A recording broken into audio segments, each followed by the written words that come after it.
So this is Jim Hamilton with Resonance Matters. Of course, my company is Core Resonance. This is Resonance Matters, and we have Keita Spock.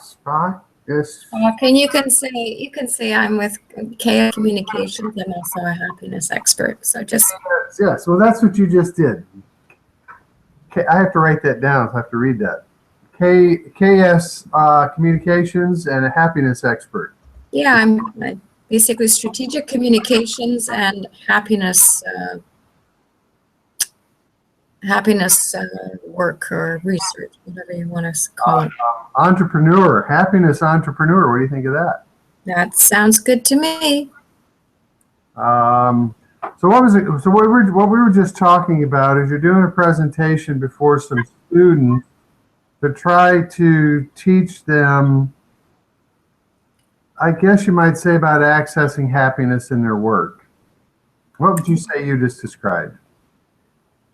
First of all, these were two professors who are at the university, and they are involved in the leadership component center of that university. But we were exploring various paths by which I could take my course, either with young leaders or with new students coming to university, or those who are already in their middle to late years, but for whatever reasons are having challenges. Certainly there are issues in modern life dealing with young people and how they're understanding what life is, how they're fitting in, what are their aspirations, what's their purpose. Some of them may not even be asking these questions because they're either so distracted or lost or overwhelmed that they don't even know which questions to ask to know how to make themselves feel better. So that's kind of where I was getting at was I wonder, so I don't want to say the end result is happiness because I know Guru who says that happiness is what you have first, and then God shows up, or happiness is the work. I wish I could remember that quote. But my point is you've got all these kids coming into school, and most of them are doing like when they were a little kid, sleep in bed one night, they decided I'm going to be a dentist or I'm going to be a rocket scientist, and of course their parents influence their. And I think if kids learned how to be first and foremost to do what they wanted to do, which first means discovering themselves first, I think happiness then becomes the end result. If maybe the foundation is learning about themselves so they can pick something based on that inner discovery about their self, it doesn't have to run their whole life, but it is how they start their life, and they start their life out on an upbeat because they're listening and having discovered their inner nature. They've started off right, and then they continue. And I think I have the highest regard for the happiness road tour in what you're doing, and of course the idea of bringing it into the schools, bringing it into the university. And I think it goes hand in hand with the idea of what you might say, doing what you love.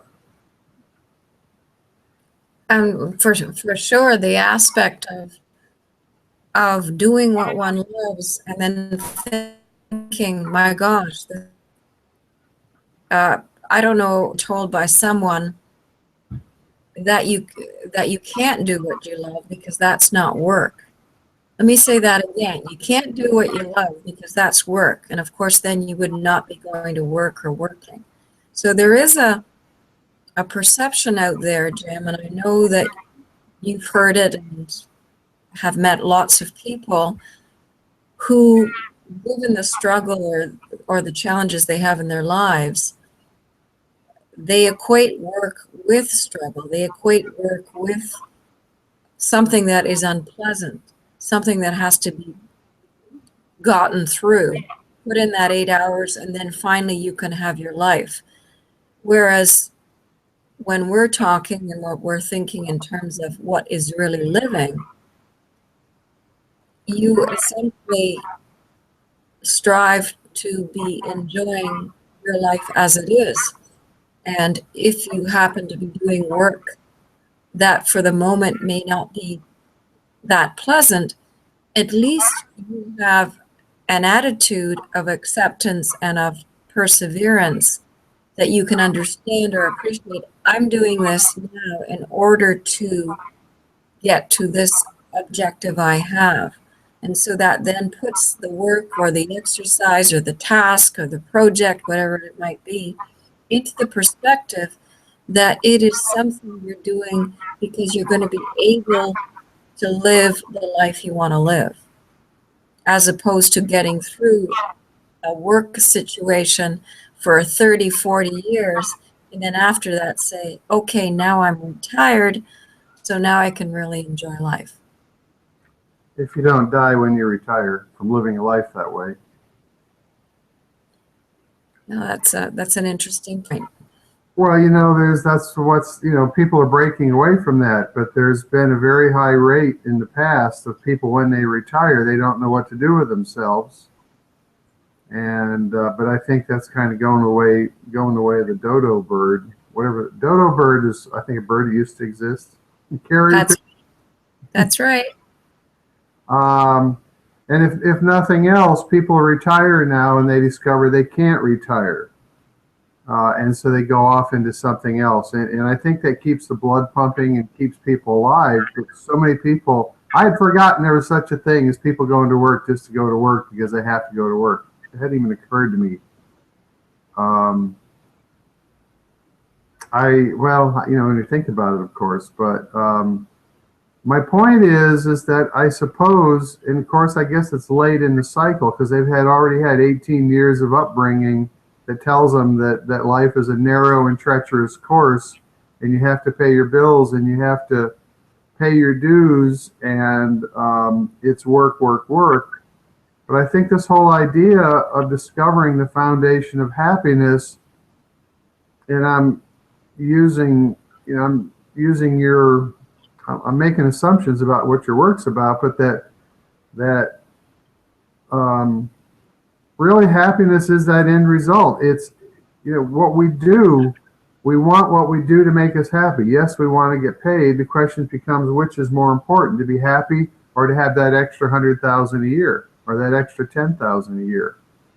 And I think when I hear you talking about taking your happiness work into the school system, it strikes me that it's a good time to start reminding people about becoming true to themselves instead of doing what they're supposed to do and what they were led to believe they were supposed to do. And in other words, the sooner they start breaking out, the better off they are.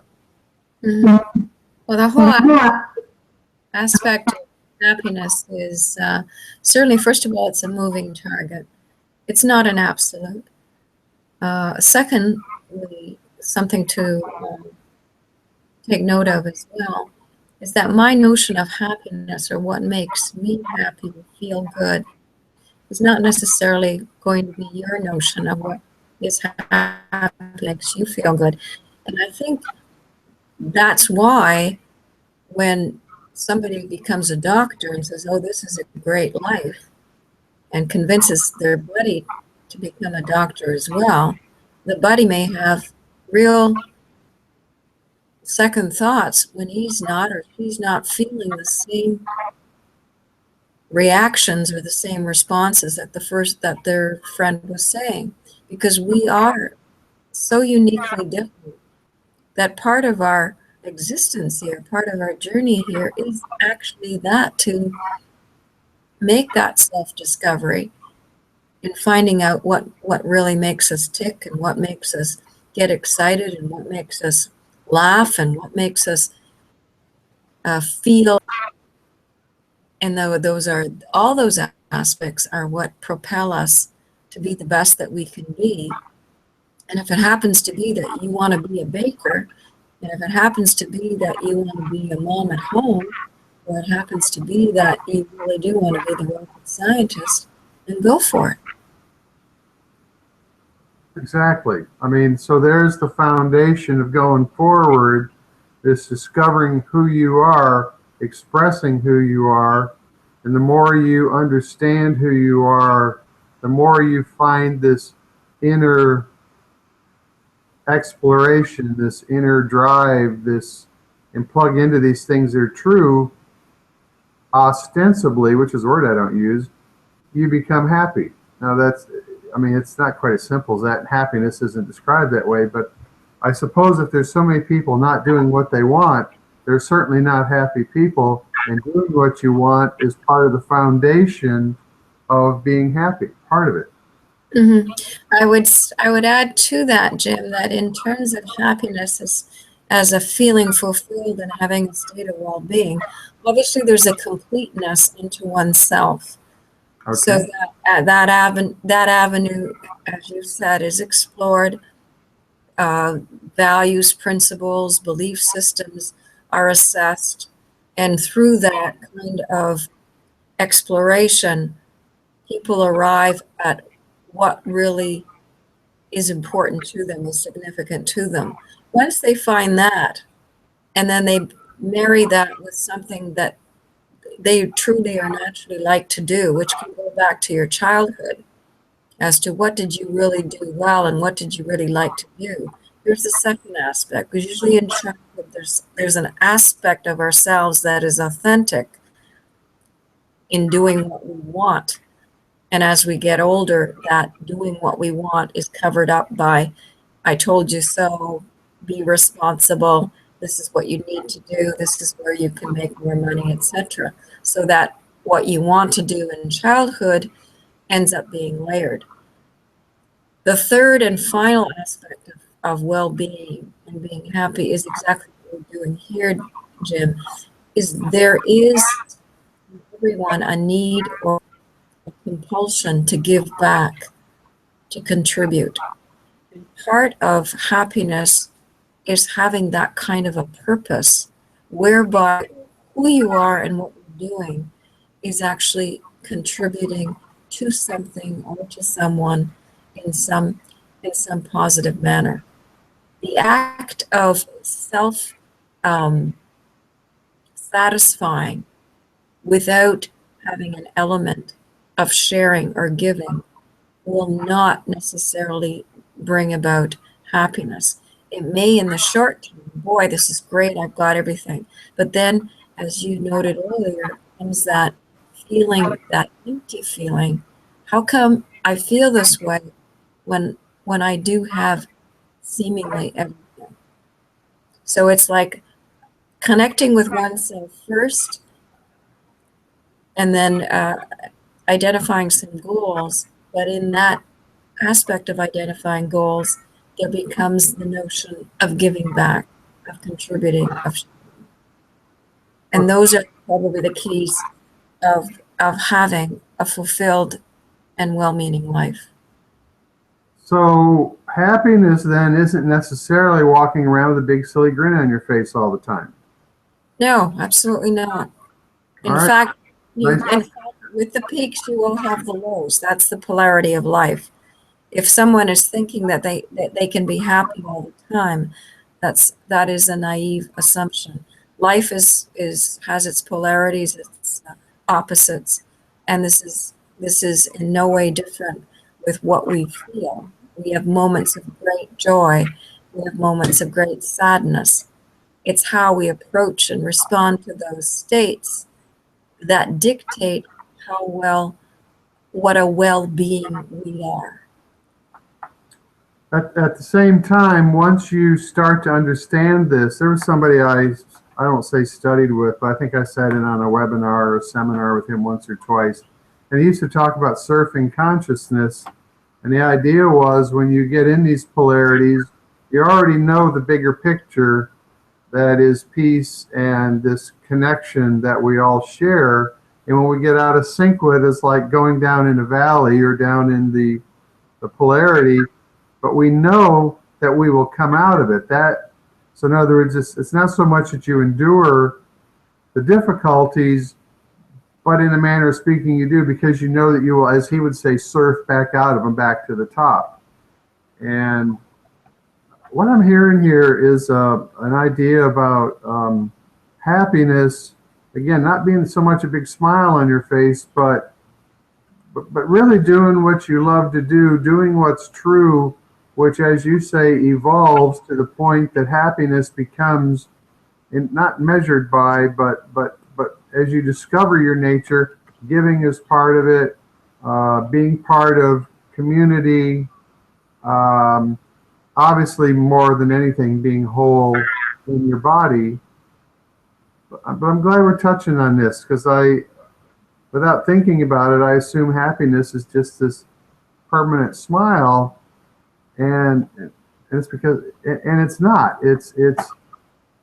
It's about finding your true nature, being your true nature, expressing your true nature, for which giving and receiving and sharing becomes part of that, and that satisfaction in life where you feel whole is what you're saying happiness actually is.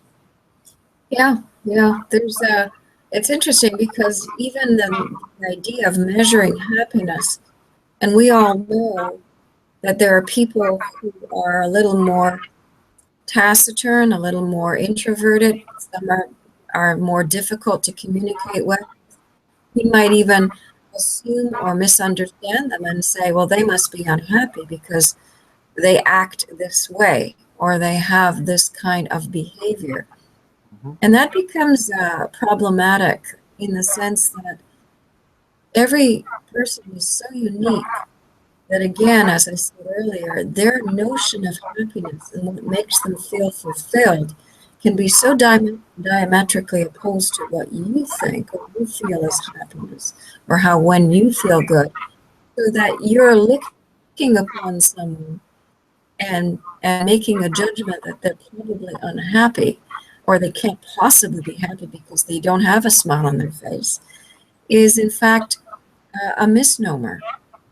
And I guess this brings into the whole fact that usually a person who has a state of assuredness, contentedness, they don't need to assign characteristics to other people. In other words, that aspect of judging or criticizing or stating or pontificating or teaching in that kind of way that sometimes people do, it becomes unnecessary for the person who is already in a state of well-being themselves. They have nothing to prove, Jen. And in that nothing to prove, that aspect of having to confront, which again is an element of society, does not exist or doesn't have to exist for a person who is in a state of contentedness. Well, we're actually talking a language and describing concepts that have been talked about for a very long time because I'm certainly not a biblical person. I do feel like I have a relationship. I call him Yeshua. He's known as Jesus. But one of the things he said was judge not. And that's what we're talking about here is, you make assumptions about people and you judge them. You say, well, that person isn't happy. And you actually, you make assumptions about somebody else, but of course, mostly it backfires in your own face because well, if that person isn't happy, they must be so and so, and now you've become a match for that. And that's why the judging thing is so difficult and why the allowing thing is so important. In fact, you're not going to get to love or happiness, either one, without letting things be the way they are. I mean, you make your own world, but if you get in your dips and your highs and your lows, you allow the highs just like you allow the lows, and the farther you get away from resistance, I would say probably the happier you are. Yeah, this is certainly the principle of allowing, the principle of acceptance, the principle even of self-acceptance, because the whole idea of self-discovery sometimes can be quite challenging in that you find things about yourself that you don't like, that you want to cover up. And yet the whole notion of allowing and not having resistance actually takes in all of you, the shadow and the light, the great and the not so great. And that self-acceptance is again part of the happy persona, if you want to call it that. There we go. So, one of the other components of that is we often have very judgmental. There's a video floating around on the internet. I'll see if I can add it as a link. In fact, it's something I've saved. I have it somewhere. And it shows people coming into they're invited by an ad, let's say an ad in a newspaper, and they come in and they're asked to stand in front of a mirror and describe themselves. I don't know if the other half of the crowd, there's two parties and there's a number of people come in, they're asked to describe themselves. Oh, I think I know how this goes. And they stand in front of a mirror, and on the other side of the mirror is another crowd of people with cameras. Now, the people that are describing themselves, they know that it's being videotaped. They don't know there's another group of people on the other side of the mirror. And so the people that describe themselves generally in the things that they don't like. They think their face is too pudgy. They think that their hair is curly the wrong way. They think this, they think that.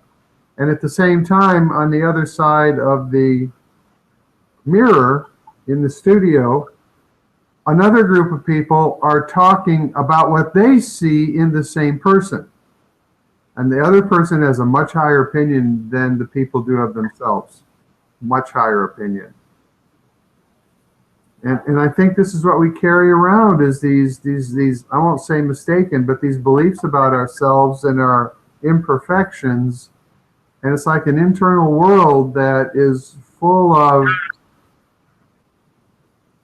I guess you might say, disorder, because we don't believe ourselves. We don't believe that we're whole and complete. And we don't look to the highest components of our own self-discovery.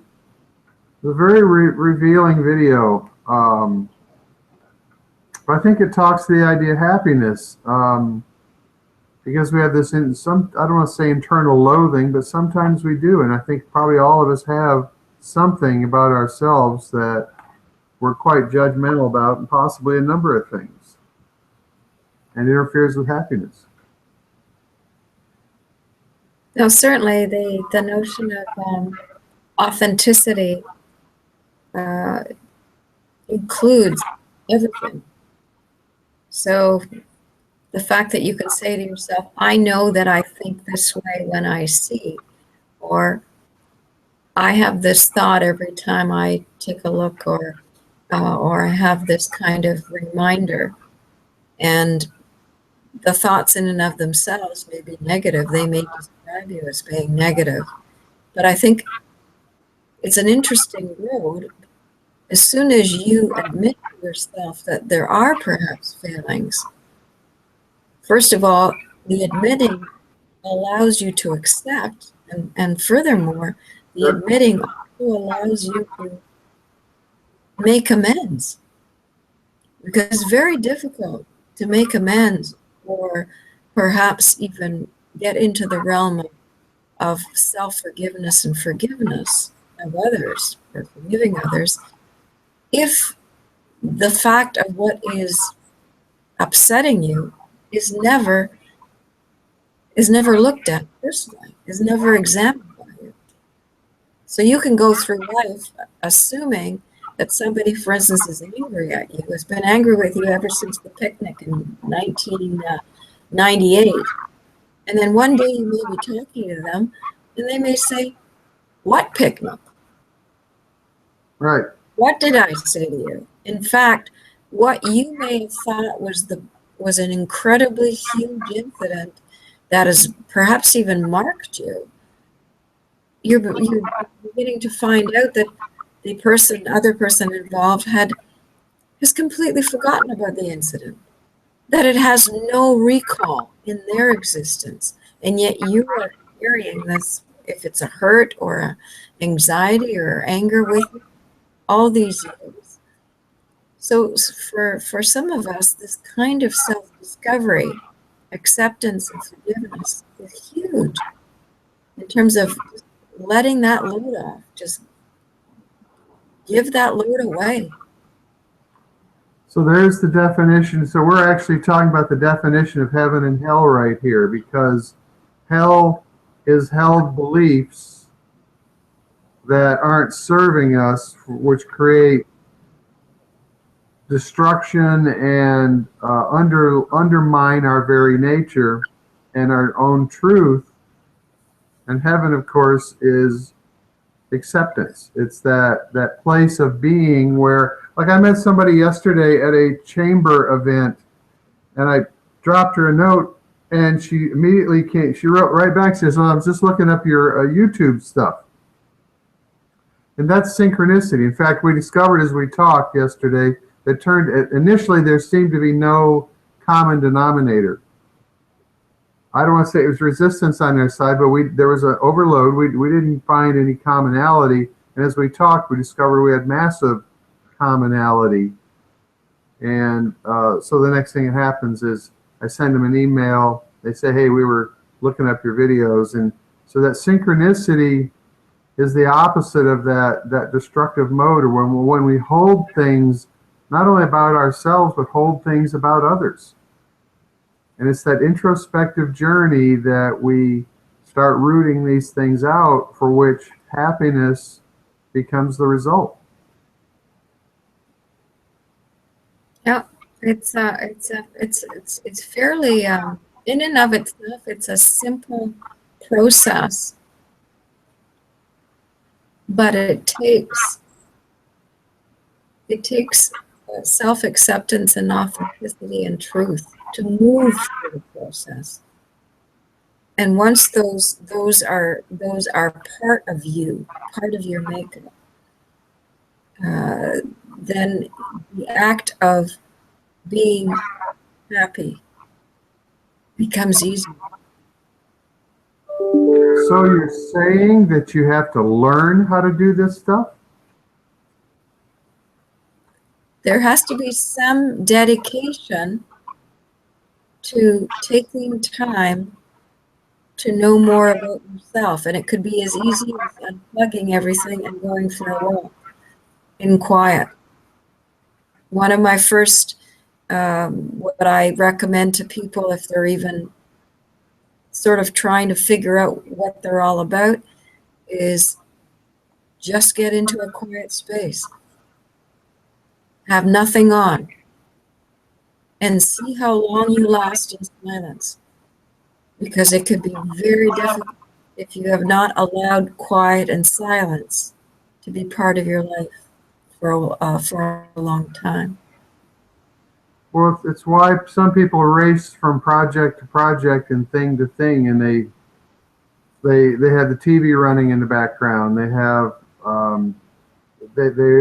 they make efforts to avoid that silence. And of course, there's a lot of people that want to learn how to meditate, and they don't ever achieve it because they don't know how to become quiet internally. At least it's something they would like to have. They seem to be unable to achieve it. And of course, I think the whole world of meditation, there's now stuff on the internet for learning how to meditate. It's a little bit different, but this introspective thing continues to grow. I would even go so far as to say, and it's really kind of one of my pet ideas, is that as the authority figure, as it has always existed, whether it be the church or the state or the big corporations or the bank or whatever, as all of that stuff starts to fail, people start to look for what's next. And ultimately, that what's next is an introspective journey that, as I like to say, or we all say, everybody has to take at some point, and preferably do it, before you get on your deathbed, and preferably do it tomorrow and start that introspective process, for which becoming true to ourselves becomes available, happiness becomes available.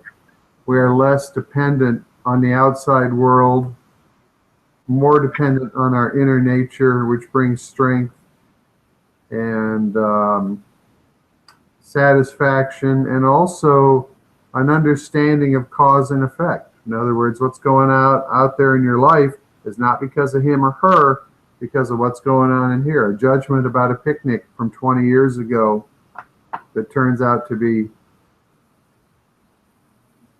a false idea that you've been carrying. And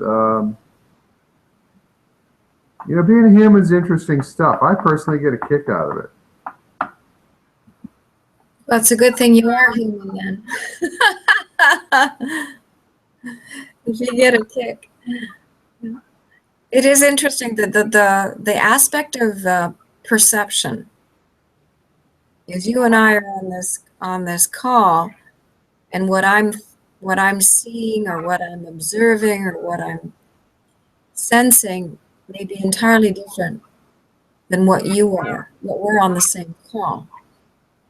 And that to me is vital when you are starting to be a little bit more in who you are as a human being because of this self-discovery, because of this self-introspection that you've gone through. The aspect of how you communicate, what you say, do you say it with grace? Is there a sense of compassion and love in how you are dealing with others? All this starts to percolate outwards. And it's not necessarily, it can be conscious when you begin with this kind of communicating kind of being. But as time goes on, it becomes very, very, very natural. Very, very what? Natural. Yes. Yes. And in being natural, it allows you to just sit. It just allows you to be. And that in and of itself is a great state of calm, a great state of just enjoyment. Well, and you're getting into my favorite subject, which is plugging back into innate intelligence, source, universal mind, this bigger order that everything else shares, because otherwise we're at odds with it. Being at odds with it is not only uncomfortable, it's a lot of work. As we discover our inner nature, discover our inner mechanism, learn how to relax into that, for which, yeah, maybe we have to sort some stuff out as we work our way within. But as you find that inner nature and quiet down, and better said, become able to quiet down, you might say, as you quiet down, the rhythm of the universe starts to flow through you and become available. And then there is a satisfaction that has no limits. And in that satisfaction, happiness blooms and blossoms. Yeah. Again, it's not a process that happens automatically, but it definitely is a process that you can welcome and that you can have in your experience as you live out your life. So you do have a choice. There's a great, great choice here to be on this journey of living against where life is taking you. And in that struggle or confrontation, the idea of finding well-being and calm and peace is very challenging. It's likely not achievable. Well, handily, there's a million ways to get to happiness. Ultimately, they kind of end in the same journey, and the way we approach it is each unique our own, for which, yes, we do find that we can compare notes and compare our discoveries and share it, which makes it a little bit easier to encourage other people to make that final and fateful journey within. But in they must go at some point, and the sooner you do it, the sooner you find tools to do it, the sooner you start to find something that's real that you can connect with, that truly is real, the sooner you start to relax, the sooner you start to relax, the less resistant you are, the more it opens up. And becoming happy is a state of mind that's a product of, I'd say, re-enabling your natural state of connection with the cosmos, ultimately. Yeah, the connectivity within then is manifested without. Mm-hmm. But that connectivity within usually is there first, or both are working in tandem as you move through and work through how you want to be as a complete human being.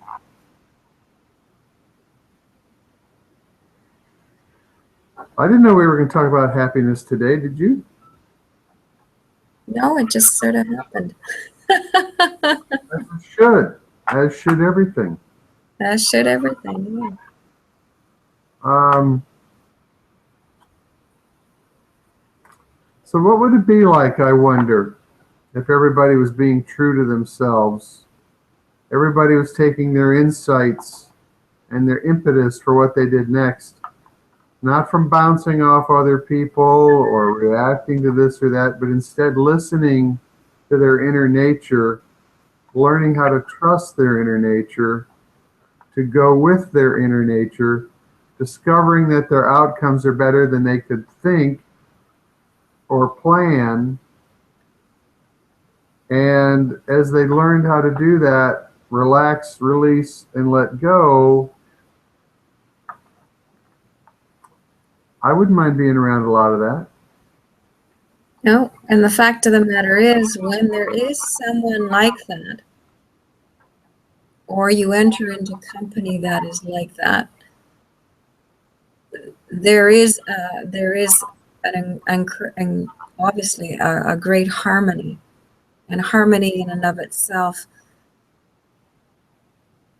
allows for a sense of joy, which probably is an aspect of happiness. One, you don't want to split hairs, but there is joy. It's a sustained expression of satisfaction, and it's a heightened expression of satisfaction. And I think that is something that comes of being in a state of contentment. It's something that is probably the biggest gift that we can have, and it's available to everybody. You were talking about what would it be like if everybody was this way. Well, certainly the whole aspect of competition and confrontation and one-upmanship and all that would not exist. And to tell you the truth, Jim, I think with the shifting of paradigms now, with the breakdown of systems, people are fatigued. And people are looking for other ways and means to live and to be. So that this kind of conversation is very apt and timely, and I'm sure is serving others who are listening well. One of the things that occurs to me is that when you and I speak, I find that I'm internally quiet. Very rarely do we inadvertently try talking over each other. Do you notice? I'm sure you notice that. It almost doesn't happen. And it has to do with a place that we're both at where we can listen to each other and actually listen, and internally we're quiet. I'm telling you, the amount of times we've talked over each other are minuscule, and it's one of the things I enjoy about our conversations is we seem to be able to not only be able to be complete in our thoughts, but we're actually already complete in our thoughts, and we just share stuff that comes up as it comes up, and there's a resonance to the whole thing, and there's an internal quiet that's a component of it. And we keep doing this. We've been doing this for a year, different variations, but there's a satisfaction that's part of it. Wouldn't you agree? I think so. The word that's arising coming up for me, Jim, is fluidity. Because in discourse, in conversation, I use the word one-upmanship. There is a need for people to position themselves and to show others sometimes that they're either significant, they're smart, they're well connected, whatever the characteristic may be. That comes of somebody who is not sitting easily in themselves. That is somebody who needs to almost prove to themselves that they are worth something. In a state of self-acceptance, that need to prove is absent. And when the need to prove to oneself is absent, there is no anxiety or push to bring out whatever it is you are to other people. You just are. I think our conversations reflect this. Uh, there's no need, no impetus at all to be anything other than what we are. And that's fun, and that's a variation on happiness. Yeah. There is a certain amount of, I wouldn't say a certain amount, there is vulnerability in this, and I've used the word before in our conversations. That is another aspect to true happiness. So you say vulnerability? Yes. Okay. Authenticity, or I would say vulnerability, is a component of authenticity because there are no masks within or with authenticity. Therefore, who you are and how you are showing yourself 100%. Now, the measure by which you show is predicated by how you feel. So if you are feeling entirely comfortable with someone, it's likely you are going to show more of your authentic self. Your authentic self is there, but with time and with a sense of how that other person or persons are, there is the easing of, oh, I guess I can say this. Or if I use this expression or mention this opinion, I think they would understand. And so there's an uncovering going on and an allowing of your true authenticity to come through. So being authentic by yourself is great fun, but authenticity in partnership, in relationship, in relating requires vulnerability, which means you have to be able to recognize that in your authenticity, you're coming from what's true for you. And so that ability to practice that or be that with others becomes actually a playing field for a great deal of satisfaction. I don't think satisfaction is as good a word as we could use. It might be more of an unleashing or a continued rediscovery of your inner nature, because in your authenticity, you're diving deep, and in the vulnerability of sharing, it becomes profound experience isn't what I'm looking for either, but it becomes a kind of rest, becomes a kind of internal quiet that is a shared internal quiet, which is, of course, exactly what you said, but I'm just kind of stating it a little bit. It's fun. There's an aspect of comfort. It's like coming home, but it's your home.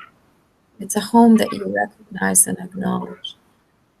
sometimes if, let's say you're at a party, and this is another aspect of authenticity and also of our keen sense of who we are as human beings.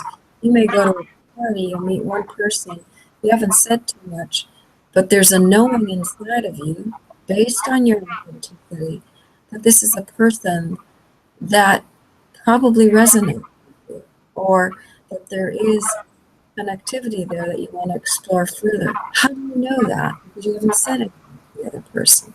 Sometimes it is, as we've discussed, a knowing, an energetic connectivity that establishes itself even before words are spoken.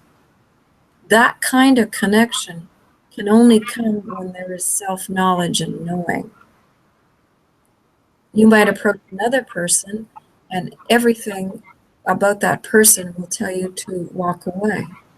Again, no words are spoken, but again, through the sense of self and self-knowing, through all the discovery, self-discovery, personal introspection that you may have undergone in your process as a human being, you know that that's not a person you should be near. I think that aspect of communicating is profoundly powerful, and it's miraculous that we don't have to say words sometimes, and we know exactly what we have to do in a situation. Amazing. So what we're talking about is resonance then. So as you become internally quiet, as you become internally authentic and internally vulnerable, as you quiet down, that resonance becomes a factor, even to the point where in your own inner communicating with yourself and that bubble of purity isn't a word, but that high frequency of being connected, and you run up with somebody who's not a match, it's instantly obvious. But what we're now talking about is beyond words. We're talking about resonance. Resonance and energy connection, unknowing, all that, which I think we are all so wonderfully capable of that. We have that in us. It's just a question of, again, right from the outset of this conversation, taking the time, and more specifically, taking the quiet time to have all this happen to us, to have all this be uncovered within ourselves. Well, you have to go find it. Luckily, you don't have to go far. Nobody says it's easy, but you don't have to go far. True. It's right there. Right there. You know what I'm thinking? I'm thinking I'd like to wind up. There's something I'd like to do in a little bit, and I'd like to have a few minutes before I start that. I think we've had a wonderful conversation. Mm-hmm. I'm always appreciative of, in fact, did you notice we had a couple people peeking in on our conversation? Can you see that? No, viewers down at the bottom right now. okay. As I say, it says resonance matters in the lower right-hand corner. Shows a link. Shows you zero viewers. I've seen twice where there were single digit or single viewers in there, and I thought, well, that's what that is. So let's give it a couple more years, maybe we'll have a couple people. Yeah, we'll see what happens. Anyway, thanks for the wonderful discourse. Always a pleasure. Yes. So have a great afternoon and a great evening. You're in evening already. And Yeah. I want to catch up a little more on your last project, find out where that's at. But we'll do that. We'll catch up on another time. So have a great evening. I sure will. Take care. All right. Thank you, Keita. Yeah, thank you, Jim. Bye-bye. Bye-bye. Bye.